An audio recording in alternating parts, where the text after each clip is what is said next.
I think most people on this planet will agree that, economically speaking, 2016 sucked. Unfortunately, a lot of what's going to happen this year and the next will probably suffer to some extent from the overhang or the hangover from what happened during the year, during 2016. That applies both internationally, but also, of course, locally. In a certain sense, the irony of what's happening in the world was reflected last week. At the meeting of the World Economic Forum in Davos last week, the Chinese premier uttered these words. He is referring there to being proactive, managing globalization, thinking about the positive impact, the right pathway, different social strata, different groups of people all share in the benefits of economic globalization. This is our unshirkable responsibility as leaders of our times. The leader of the world's biggest communist nation. A couple of days later, last Friday, another leader.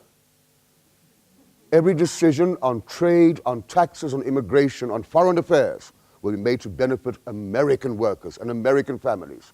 We must protect our borders from the ravages of other countries making our products, stealing our companies, destroying our jobs. Protection will lead to great prosperity and strength. It's a total reversal of the way we used to think not so long ago. Another feature, of course, of the world last year, and indeed the last couple of years, has been fairly tepid economic growth and very low inflation. Then we talk about fiscal balances, or the notorious growth in government debt, which was one of the immediate impacts of the solution that governments applied to try to solve the 2008-2009 recession. And as you can see, whether we're looking at the developed world or the developing world, those government debt levels have actually deteriorated since, for instance, 2007 in both cases. Another interesting development, which also tells us how the world has changed, is the fact that interest rates in many parts of the world are at exceptionally low levels. Demographics are changing. Well, this has been happening for a long, long time, but we are starting to see the results. Now, this graph is a very valuable one, but I don't like this graph. I'll explain why. They refer to something called the old worker ratio, the ratio of older workers in the total labor force. Why I don't like it is they define old workers as 55 to 64. McKinsey has calculated, and others, that the slowdown in productivity growth, along with these changing demographics, such as aging, could result over the next few years in a 40% decline in economic growth and a 20% decline in the rate of growth of per capita income globally. Then we have the well-known ecological concerns, inequality. It's a well-known concept, obviously, but interestingly, there's more and more reference to inequality in the developed world these days than in some cases the developing world. So there is a list. I'm not suggesting it's a full list, but it does give us some of the issues that have been emerging and emerged last year that are having a bearing on our thinking about the outlook for the world this year and the next couple of years. And the immediate impression we have, or perception we have, is that sounds bad. That sounds unfortunate. Maybe it's not as bad as we think. As you can see, since 2012, the growth has been at best moving sideways and recently actually moving downwards. Compare that with the long-term previous average of around about 6%, now barely 1%. So in that sense, we're looking at a slowdown. Slightly better news here is that in the next couple of years, some commodity prices are expected to recover, and then world economic growth. Yes, the age of austerity, but most forecasters think the next couple of years will be a little bit better than this year.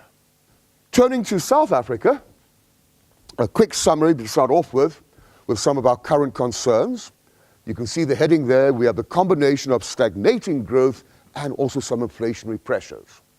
So we look at economic growth, various measures. The red line shows us economic growth. There you can see it subsiding over the last few years, reaching, well, probably less than 0.5% last year.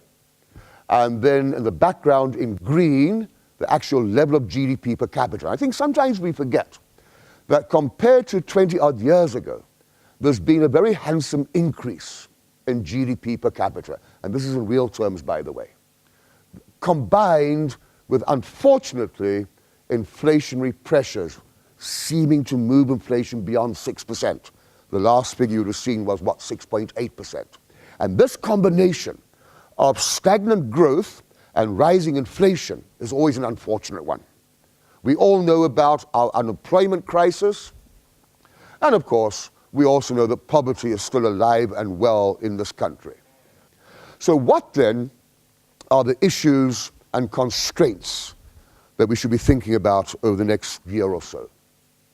The external environment, obvious. Things are happening out there over which we have no control, but which do influence the country. If we compare or have a look at South Africa's growth rate compared to that of the advanced economies, we find a very close relationship. Generally speaking, our growth rate, the green one, tends to move in the same direction at the same time as that of the advanced economies. Brexit. What, one might ask, will the effect of that be on South Africa? We don't really know, obviously. We don't know how Brexit is going to pan out. And by the way, Brexit hasn't happened yet. What the exact outcome will be, we don't know yet, but it will be important for South Africa. The UK is a particularly important trade and investment partner of this country. Other things of which we have limited control, of course, the drought and commodity prices. If we look at growth in our agricultural sector, then we note over the last couple of years on a quarterly basis, negative growth. Obviously, the impact of the drought. If we look at growth in our mining sector, we also note a number of negative growth rates. That, of course, is a result of the drop in commodity prices. We have, for various reasons, in some cases, painted ourselves into a corner with regard to our ability to use policy to stimulate the economy. The red line over here shows us the country's government debt as a share of the GDP. So all of these things, as we all know, are putting us in jeopardy of a possible so-called junk bond rating. And it's perhaps worthwhile reminding ourselves of what the Constitution says about the Reserve Bank. Its primary objective is to protect the value of the currency. It does not say the primary objective is to grow the economy or create jobs or reduce poverty. First and foremost, look after inflation and the value of the currency. And one of the features of this country's exchange rate since the year 2000 has been its extreme volatility. Within sometimes barely a year, the rand sometimes weakens by as much as 40%, but then strengthens by 50 or more percent. The labor constraints in the country are well known. In the last 6 years alone, labor productivity has at best moved sideways. Then, very sadly, in 2007, maths teachers of 11 and 12-year-olds, that's in South Africa, sat the same test that their children or their pupils had to write. 79% of those maths teachers scored below the level expected of those pupils. The average 40-year-old in Singapore and South Korea performs better than our maths teachers. The savings deficit is a well-known one. This is personal savings. We just don't like it. It's not very sexy. It's very boring to save. So let's rather borrow money and spend it. But on a more serious note, that's one of the core reasons for a number of constraints in our economy. Without savings, we cannot finance investment. Without investment, you cannot really get good economic growth. Right, so what does this mean for our GDP? This funny block shows us the distribution of economic activity by different sectors. FCE stands for consumer spending. And the important message here is, in this country, like in most, consumer spending makes up the bulk of economic activity, around about 60%. That one stands for government spending, that one stands for investment spending, and this red part is net exports, exports minus imports, which by the way is negative because we import more than we export. So let's break it down. What are some of the expectations of the next couple of years for consumer spending, the biggest part of the economy? Well, the good news is that last year it grew at only 1.3%. That's not the good news. The good news is this year it should be a bit better. If we look at government spending, And its growth, last year only 1.6%, this year only 0.8%. But that's a direct function of my earlier thought, and that is we can't afford as a government to spend too much money. Investment spending is the big disappointment, or has been for a couple of years. And then net exports, again, the good news is we expect export growth to be higher on average than import growth. Right, put it all together, and these forecasts are more or less in line with what most people are forecasting. Low growth last year, we haven't got the final number yet.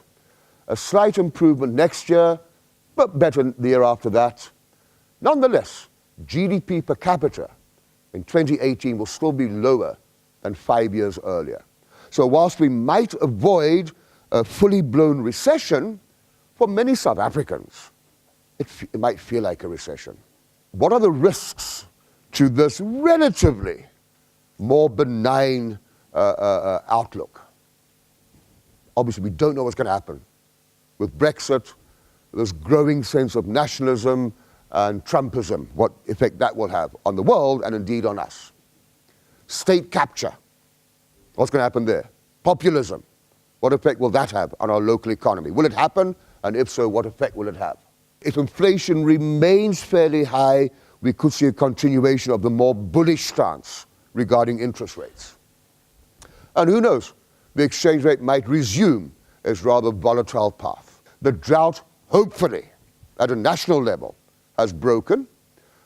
We might see food prices, well, if not dropping, at least stabilizing later on this year. Beyond the current cycle, what should we be thinking about? We must be competitive. If we really want to start growing at 4, 5, 6%, we have to become competitive. What will happen to our stock of social capital, goodwill, and the like? Will we have enough skills? What will happen to savings? Very importantly, will we see our democratic institutions retaining their autonomy as one of the hallmarks of a mature democracy? Leadership questions, and then will we manage to start exploiting the demographic dividend? The situation that arises when you have a fairly young population, many of working age, and that could result in better growth. On the positive side, our property rights, intellectual property, judicial independence, legal framework, they are world-class. Auditing and reporting standards, second best in the world. Our financial sector has always been and still is highly respected. Our JSE is the third best regulated in the world. Not the third biggest, but the best regulated. We have a big economy. We have the 28th biggest economy in the world. There are some obvious liabilities, which we are aware of, ranging from the burden of government regulation down to various labor market issues, and then quality of maths and science, I'm afraid, 144th out of 144, which actually means last. Public spending per capita on education expressed in dollars, and over there, a measure of the quality of education. 5 being the best, and 2 being about the worst. I've just put a few countries here, but have a look at Zambia, where the spending on education is barely $80 per capita, and yet a pretty good score regarding quality. Same goes for Kenya and Ghana and Ivory Coast and Turkey. So what about South Africa then? We spend about $550 per capita on education, far more than those countries, 6, 7 times more. But look at our outcomes. My appeal is, first of all, how is this possible? Why do we allow it to be possible? And here's the melodrama. We shouldn't be despondent or depressed about the state of our economy. We should be angry and unforgiving. I think we are too condoning of these things. We seem to say, oh, well, it's not so great right now, but don't worry, it'll get better one day. We shouldn't be saying that 3% growth would be wonderful. We should be saying 5%, 6% growth is what we actually need. And on that rather dramatic and emotional note, it's probably way beyond lunchtime or way beyond our time to break.